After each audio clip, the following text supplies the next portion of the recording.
Palantir stock is so expensive right now. It is the most expensive stock in the S&P 500 with an astronomical price-to-earning ratio of 387. That means investors who buy the stocks now are paying 387 times the company's earnings. I don't believe we have competitors. So I don't believe in the U.S. commercial market we have competition. I don't believe in the U.S. government market we have competition. Why is Palantir stock so expensive? Is it true that it has no competition? What makes this company so special? I am going to answer all those questions in this video. Stick around until the end of the video because I will tell you if this stock is a buy for me at the current valuation. Before we begin, please note that everything in this video is for only entertainment and informational purposes and does not constitute investment advice. Always do your own research and consult with a qualified financial advisor before making any investment decisions. Let's get started. What makes Palantir so special comes down to how they use a very old concept called ontology to build something futuristic, a digital twin of your business. Let's break this down. An ontology is basically a map of your business that translates computer code into real-world language. Imagine you run a manufacturing business. You buy raw materials from vendors, put them on trucks, ship them to your factory, make a product, and sell it to a customer. In a normal company, the data storage is a mess. Information about raw materials is hidden in an inventory system. Information about trucks is trapped in a totally different transportation system. Customer data is locked away in a sales system. These systems don't talk to each other, but Palantir's Foundry changes that. It pulls data from all those separate systems to create objects. An object is just a digital version of a real-world entity. Foundry takes the vendor ID and quality score from one system and combines it with the GPS location and driver name from another system to create a single digital truck object. Repeating this process again, Palantir's Foundry pulls data from various sources to create all other digital objects: factories, vendors, customers. When you link all these objects together, you get an ontology. You can see that this specific truck is currently located at that specific factory, and it is carrying this specific raw material. So, instead of looking at 50 different systems, you see a unified picture where everything is connected. This is why people often say Palantir brings order to the chaos of data. We go from the chaotic left-hand side, where data is fragmented in multiple systems, to the right-hand side, where data is unified into a coherent ontology, providing a single, organized source of truth. Now, here is the secret sauce. This is what sets Palantir apart from almost everyone else. Most data tools just give you a read-only dashboard. You can look, but you cannot touch.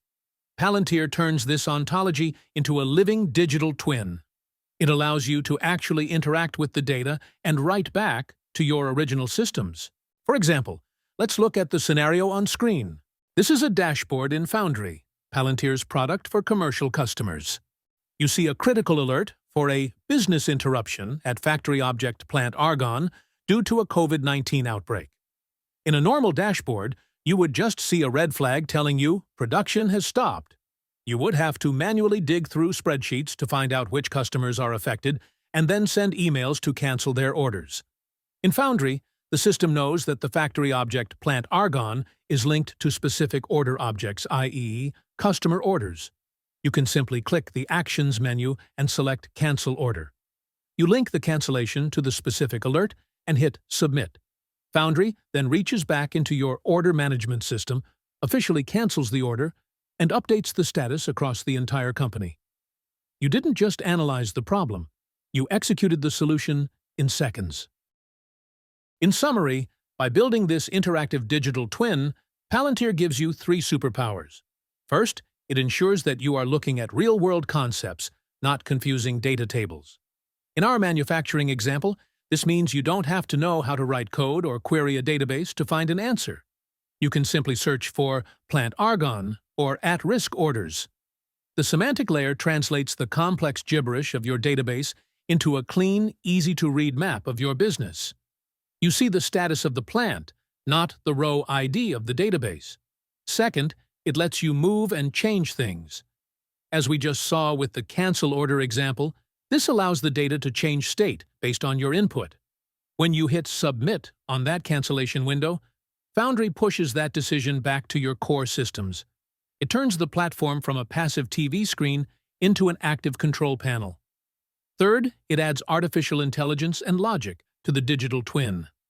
It allows you to run what-if scenarios. For example, before you cancel that order, you could ask the system, if we move this order to a different plant instead of canceling it, will it still arrive on time? The system simulates the future, showing you the impact of your decision before you make it. The system which we have been describing is Palantir's Foundry platform, which is the company's offering for commercial businesses. Palantir has a second platform called Gotham, designed specifically for government, defense, and law enforcement agencies. Both Foundry and Gotham implement the foundational concept of digital twin using ontology. This means both platforms map real-world entities into digital objects to create a unified view of a domain. The main difference between the two platforms lies in the type of entities they model. Foundry focuses on commercial and industrial objects like factory, truck, shipment, customer, and order. Gotham gathers raw, disparate data from intelligence reports, satellite imagery, or financial transactions to create security objects like target, threat, event, organization, or weapon. Now that we have understood what makes Palantir so special, the next question that we should ask is it true that Palantir has no competition? I don't believe we have competitors.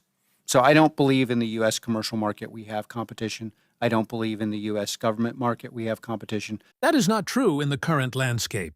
Palantir does have competition. Two of Palantir's competitors are C3 AI and Celonis. However, their products are far more specialized than Palantir's Foundry platform. C3 AI is a company that focuses on building and deploying high-scale AI and machine learning models on top of existing data. It specializes in machine learning models that analyze high-velocity sensor data. For example, a global energy company needs to monitor 15,000 mission-critical industrial assets like turbines, compressors, pumps, and pipelines across multiple global sites. These assets generate massive volumes of sensor data like vibration, temperature, pressure at a combined rate of 20 billion data points per week. The goal is to deploy thousands of machine learning models that monitor these sensor data to predict failures with high accuracy in real time, ensuring that alerts are delivered instantly to technicians to prevent billions in downtime. In this example, C3 AI's product is the better fit for the job because its platform was designed from the ground up to solve this exact niche problem. Palantir's Foundry platform might deliver the same result, but at this extreme scale, Palantir can hit computational or cost curve walls, making it slower or more expensive to achieve the required real-time predictions. Another Palantir competitor is a company named Celonis. Celonis's flagship product is called the Process Intelligence Platform. It also creates a digital twin of business operations. However, its primary focus is on the verbs, i.e., the actions, not on the nouns like Palantir's ontology. Let's go back to our manufacturing business example to see how Celonis's digital twin works. If we apply the Celonis platform, the digital twin looks like this flowchart, focusing only on the steps or actions your company performs. This is Celonis's version of a digital twin. Unlike Palantir, it does not care about the physical truck object or the factory object. Instead, Celonis focuses on the journey of an order through your company's systems.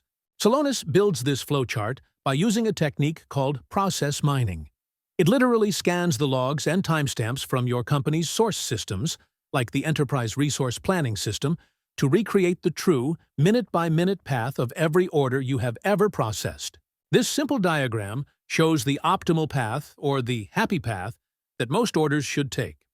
However, the real power of Celonis is detecting the outliers, the hidden complexity that costs you time and money. For example, Celonis might discover that 80% of orders follow the optimal path, but the remaining 20% of orders follow a long path that looks like this. Celonis can show you that this extra loop of manager review and manually update inventory is what delays those 20% of orders by an average of 5 days. In this scenario, Celonis's process intelligence platform is a better choice to detect and quantify these deep hidden bottlenecks in your workflow. Essentially, Palantir's platform is best for operational control and managing the current state of physical assets. On the other hand, Celonis's product is best for analyzing and optimizing the historical flow of a high-volume transactional process. C3 AI and Celonis are just two examples of competitors for Palantir. There are many other major companies and platforms, such as Siemens Accelerator, Microsoft Azure Digital Twins, and NVIDIA Omniverse, that also provide digital twin technology for both operational control, simulation, and integrated AI/machine learning capabilities. However, Palantir maintains a significant advantage over many competitors due to its distinct ontology-first approach. The other platforms often fall into one of two categories. They are either highly specialized in particular segments of the AI market, or they only offer foundational platform-as-a-service tools necessary to build the digital twin of the business. Palantir's platform, on the other hand, is not only more versatile and can address a broader customer base as a true operational operating system, but it also offers a highly productized, rapid deployment toolkit for building custom applications. That's what makes Palantir so special. It provides a ready-made semantic framework for enterprise decision-making, rather than just a specialized application or raw cloud infrastructure. Palantir CEO Alex Karp highlighted this competitive edge during the Q3 2025 earnings call. Our clients realize the choices suck, basically, and they've tried a lot of stuff. It hasn't worked. And then we're in so many verticals. Let's just say we're in vertical 252 and we dominate for one customer. People see that. And then they're like, oh, well, I'll try this with some, I don't know, knockoff, half-fake thing. It's just like, and then a lot of people really still don't understand that are still trying to do this long migration where, LLMs are going to perform as if they're LLMs and ontology and as if the LLMs were not a commodity. But then in the marketplace, they see the final result of someone else using ontology, Foundry, FDE. And now it's like, wait a minute, I'm paying hundreds of millions of dollars and getting nothing. And the person down the road I kind of look down on is way ahead of me, and their unit economics are transforming overnight. And that just shifts the whole conversation. Palantir's competitive advantage is translating into tangible financial success. The company has delivered remarkable bottom-line expansion, with net income for the first 3 quarters of 2025 alone surpassing the total for all of 2024 by 180%. The market has clearly recognized Palantir's unique position, fueling significant investment and driving the stock up 124% year-to-date. Even though I really like the company, its current rich valuation with an astronomical price-to-earnings ratio gives me pause. The stock is priced for perfection, leaving it vulnerable to a sharp correction on even a single quarter of underperformance. Furthermore, as the ontology-first approach gains traction, competition from major technology peers is likely to intensify. I plan to remain on the sidelines for now, awaiting a more favorable entry point before committing capital. That's the end of this episode of Fundamental Focus. Please let me know what you think about Palantir in the comment section below. If you like this video and want to see similar content, please like this video and subscribe to my channel. Thank you for watching and have a wonderful day.